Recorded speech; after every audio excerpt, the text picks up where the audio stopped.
Hey guys, welcome to the vlog. So today I had a very interesting lunch with a former employee of mine, a friend of mine, who now is a CTO of a company that have just closed their Series A funding. I believe to date they have raised $6.5 million for their startup. And yeah, he's supposed to come in and talk to me about his experience working with the VCs, developing his startup, raising millions of dollars and so on. So this is somebody who came right out of school, started working with me, and I trained him up. And he got really good, so now he's a CTO of his own business, so that's very cool. One thing he was pointing out to me is how it's so hard still to find competent, well-trained web developers. This is something interesting because people are all excited about AI programming and maybe cryptocurrency programming. And there's lots of opportunity there. But you know where there's a huge amount of opportunity, especially for freelancers? Good old-fashioned web development, if you're trained properly, if you know what you're doing. So he was talking about how a mutual friend of ours, in fact, called him up looking for web developers, desperately trying to find web developers to help work on their WordPress-based site and a little bit more. And they've been trying for a year and a half, trying to find competent people. They work at it, they find some company or some freelancers, and they just do a bad job and they gotta find more. And they're so desperate, they're spending 25, 30 grand easily to build out a new WordPress-based site. And they're happy to spend the money because they just can't find the people.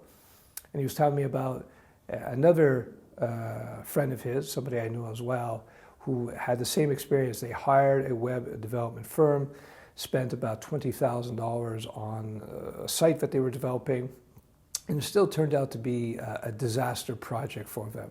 Again, being able to find competent web developers these days is still very, very, very difficult. Now, people may be looking at web development and saying, isn't that kind of old school stuff? You know, people have been web developing since the 1990s.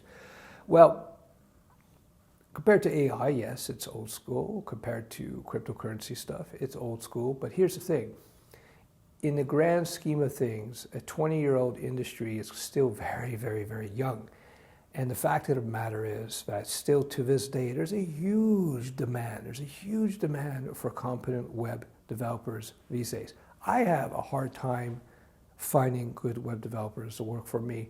And I have a huge selection of people to choose from. Now, don't send resumes now. I'm booked up now. I got my good people in place now. But even me, I have difficulty finding people, and I have a lot of contacts and connections. And even though I do find good people, I still have to get them up to speed in terms of what I do and how I want things built and done. This is for the ongoing Studio Web development, which is, of course, PHP Laravel based. Could have done it in any language, and you could have done a good job with it in Python, Django. You could have done a good job with Ruby Rails even, or Java or .NET. As I've said in many other videos, many of the languages out there and frameworks out there are very good today. They've all pretty much normalized. What I mean by that is we figured out over the last 15, 20 years what works, what doesn't work, and all the major players have implemented it. So what it comes down to, when you're choosing a technology or a framework for web development, you have to choose something that makes sense for your particular needs in terms of what you like to work with. You may just prefer working with Python. You just like the language. You may prefer working with PHP. You just like the language. You may prefer working with JavaScript. You just like the language. And the same thing with the frameworks. Because all the frameworks, all the languages are pretty much neck and neck for the most part. Now, there are areas where certain languages are better just because of the particular use case. I've discussed use cases before. So for instance, if you're doing AI, you could do ML and AI with PHP. I've seen actual people do it with PHP, but that's not the language you do AI and ML with. You do that with Python or maybe R or something. I would do it Python, so you have a lot more flexibility there. But if you're doing web apps, especially if you're doing freelance web work, again, because of the business environment, because of what's out there, because 85% of small businesses probably use a PHP-based system on their website, because WordPress is PHP-based, because Drupal is PHP-based. If you learn PHP development, you're going to have a huge, huge advantage. Web developers in 2018 are going to be printing money if they do PHP WordPress development and you go into freelance. You think making $30 the hour is good? That's good. But if you get into the freelance space with PHP WordPress, in time, as you develop your workflows, as you develop your client base, you could be making $300 an hour or more for your time. But you get to there over a period of time as you develop. Again, you got to develop skill sets, workflows, contacts, your ability to work with clients. To get there quickest, learn the core. The core is key, because once you have the core, learning the latest framework, learning even a brand new programming language will be easy for you if you do your core training. In addition to that, because it's very popular in my Python course, where I have Python Specializations and I also teach Python career paths, I will be adding that to my interactive web developer course very soon. So if you get it now, you'll have access to it for free, of course. And I get into the 3 career paths of web development.